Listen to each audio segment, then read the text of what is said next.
Hi everyone, I am Subham Thakkar from Smart System Hub, and I hope you are using our Manufacturing X Learn and Explore environment. And I hope you are also following our documentation page where we uploaded our documentation. From there user can understood how he can use the Tractus-X EDC as well as how he can use the factory X connector and everything, and also follow how he can follow the management API walkthrough to transfer the data from the provider and to the consumer.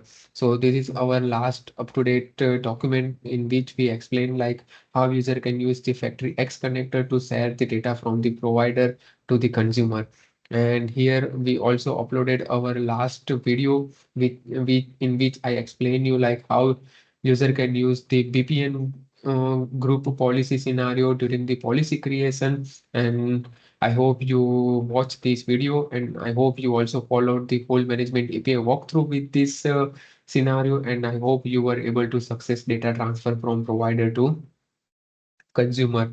And in this today's video, I will explain you how user can use the dismantler scenario in the policy creation.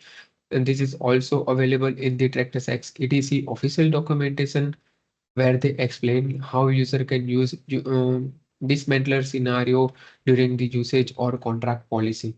So the dismantler scenario, it's also similar like a VPN group policy, but little bit different. So you can use dismantler scenario with two ways. Either you can use just like a dismantler scenario in the usage policy, and in the access policy, you don't define any consumer VPN number. So in theoretically, you are allowed to share your data to another one who have the dismantler scenario. In another case, you can also use like a dismantler scenario in the usage policy and also defining the consumer VPN number in the access policy. So in this case, you are only sharing the data who have the dismantler scenario, and you are specifying its consumer VPN number in the access policy. But no worries, I will explain you this stuff in detail in our use case. Yes, but just for the information, if you want to follow this dismantler scenario, then please let us know, because when we created the identities for you at that time, we only use like a membership credential in your identities. But if you want to follow this dismantler scenario, then we also have to put this dismantler credential in your identities. So please let us know, then maybe we can update your identity, or maybe we can provide a new identity for you. And now we will jump into our example via Postman. So I prepared mostly all stuff here. So we just have to follow some steps, and I can explain you each step in the detail. So we will start from our provider side. So basically this is my provider connector URL. And basically in the first step, we are creating the assets. So to create an asset, it's the same as we did in the past. We have to specify any unique asset ID name here. We can define any kind of description here, and we have to provide our provider URL here, which is like a base URL in which the provider's data is stored, and which the data we want to share with the consumer perfectly. And then I'm just clicking on the send. So our asset is created, and now I'm going to the usage policy part. So I also prepared everything here. I'm just making like a big screen so you can easily able to see this one. So again, this is my provider connector URL. I'm using this management slash v3 slash policy definition. So this is the API endpoint to create a policy here.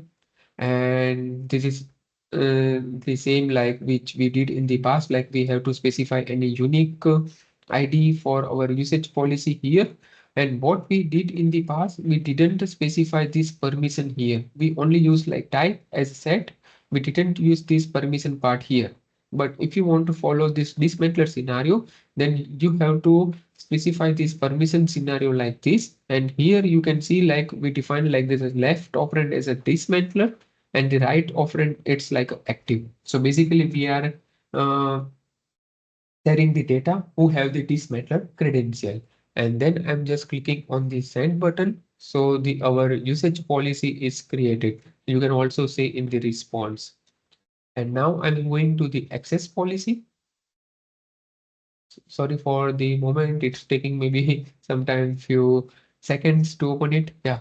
So this is my provider connector URL. This is the same endpoint which we use for the creation of usage policy and which we will use also for the access policy.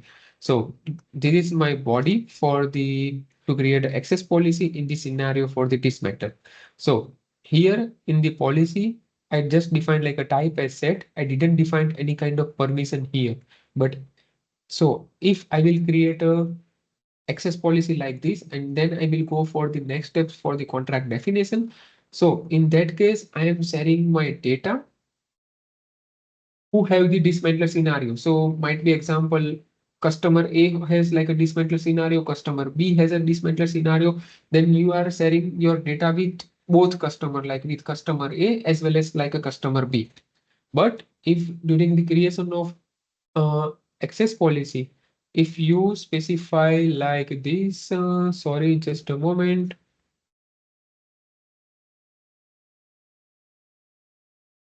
Sorry, just a moment. If you just specify like this permission uh, as a like this, I'm just taking my some stuff so I can explain you in detail like this. And here you are providing the BPN number of your consumer, like just an example like this.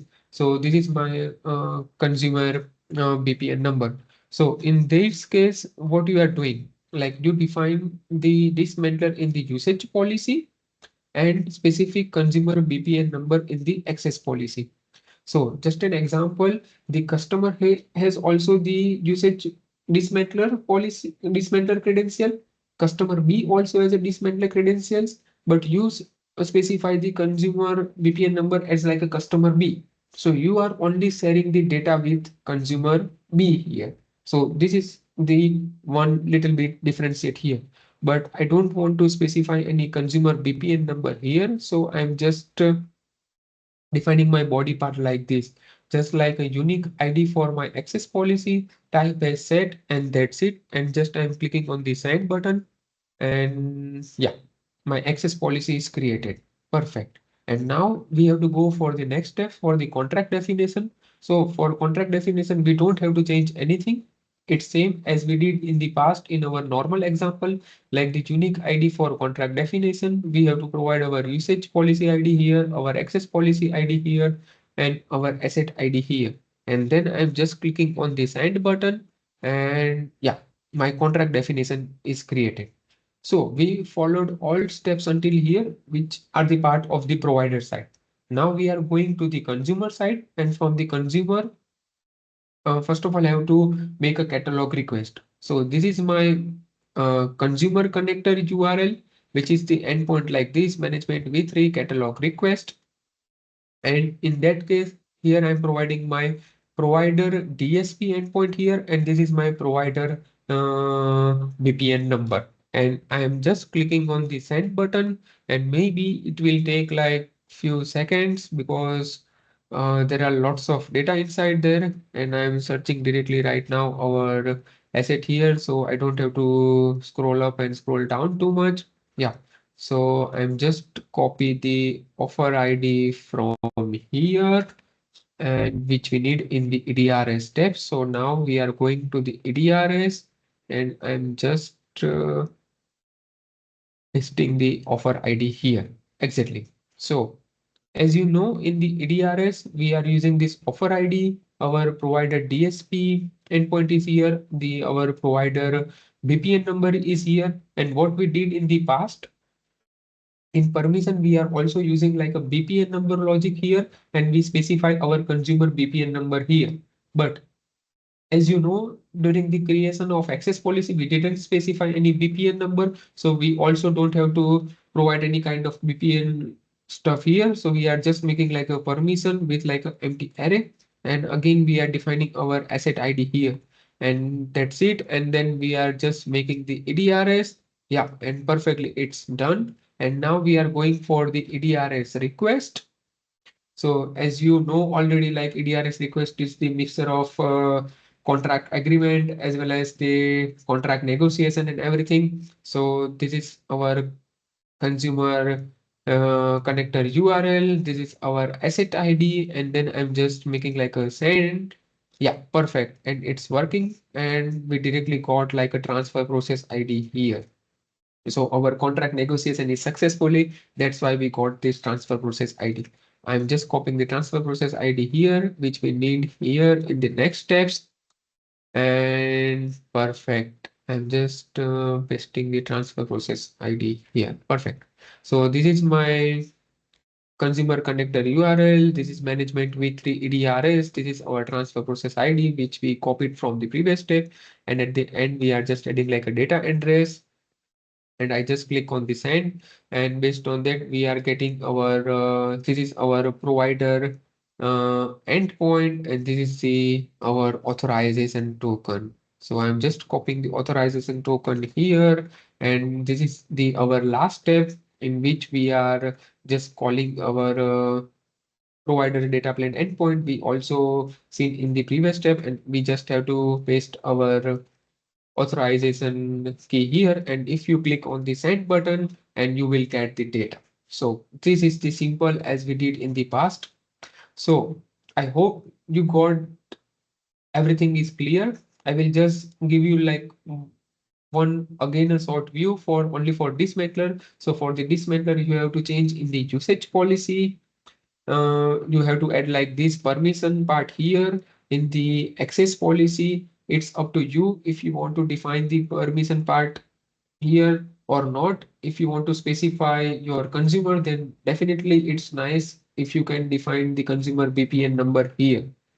And then in the catalog, you don't have to change anything. You just have to change the stuff in the EDRS depending on how you created the access policy. If you create the access policy as normal, then you don't have to define anything here in the permission. But if you define the consumer BPN number in the access policy, then you have to define same logic here, and that's it. So I hope you got the idea how you can use the dismantler scenario in the usage and access policy. As I mentioned in the earlier, if you want to follow this step, then please let us know so we can update your identities. So you can also follow this dismantler stuff, and you can also follow this kind of stuff from here. And also one more recommendation from our side, please follow this page where you can also see maybe upcoming new documents here, and also we will upload our this video here, so you can also follow that tutorial.